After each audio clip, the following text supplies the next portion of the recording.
Hello, this lesson is on Bronsted Lowry acid. And Bronsted Lowry acid is a substance that's going to donate its proton. So a proton has just an electron that's been lost. It's a hydrogen ion. Bases are going to accept protons. We look at an example reaction.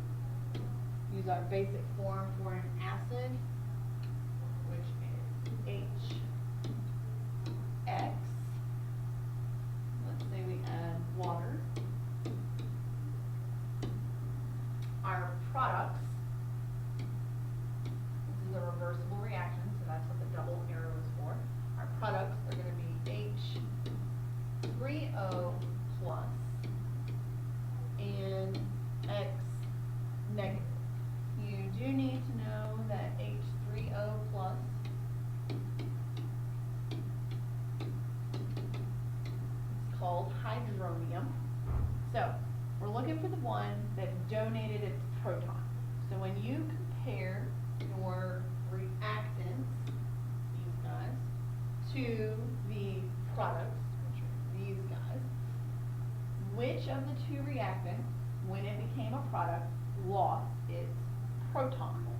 Well, if we look, HX here becomes just X. That one lost its proton, therefore it is going to be the acid in this reaction.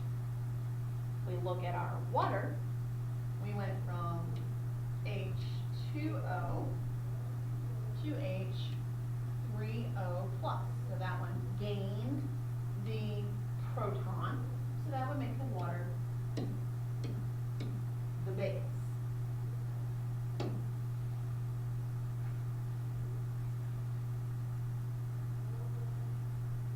When the acid becomes the base and the base becomes the acid, they're called conjugate acid-base pairs. So the conjugate acid forms when that base accepts a proton. Conjugate base forms when an acid donates the proton. So if we look at our reaction again, HX plus H2O reversibly yields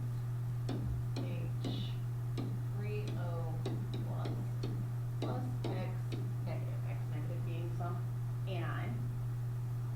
Again, we said that the HX was our acid and the water was the base. So the acid becomes the X, lost the proton, making it the conjugate base. Because if we look at the reverse direction, reverse, the X gains a proton. Okay, remember, you're gaining a proton, you're a base. So, being a conjugate base, gain a proton, become an acid. Base gains a proton, so the base is going to become the conjugate acid. If you look at the reverse direction, from hydronium to water, there is a loss of proton. Acids donate the proton. So if we look at a couple of examples,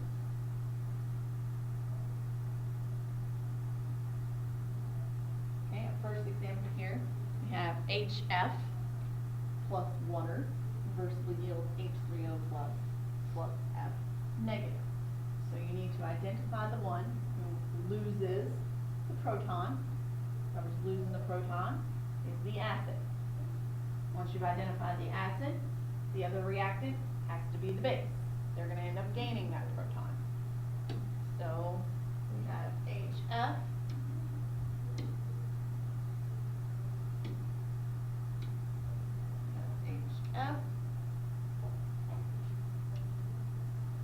is going to become F, and we have H2O, which is going to become H3O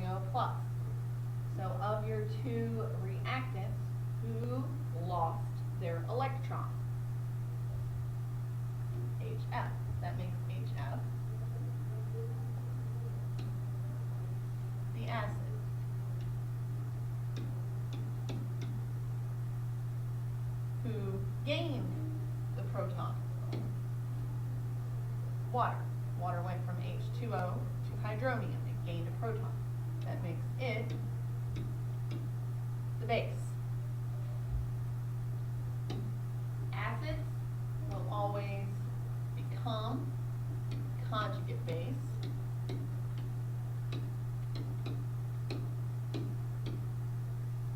And bases will always become the conjugate acid, which we can shorten CA.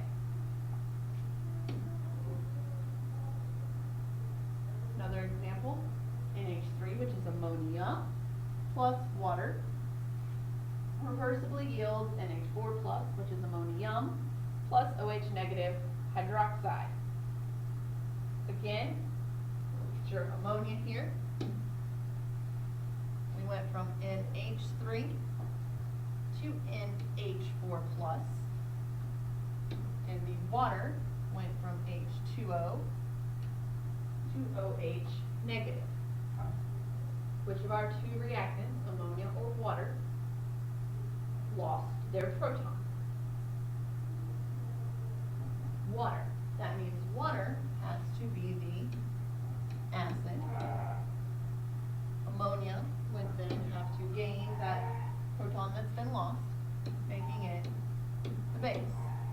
Base always becomes the conjugate acid, and the acid always becomes the conjugate base.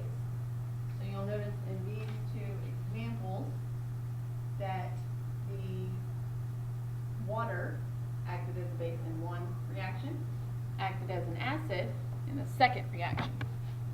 When something can act as both an acid and a base, it is called amphotericity.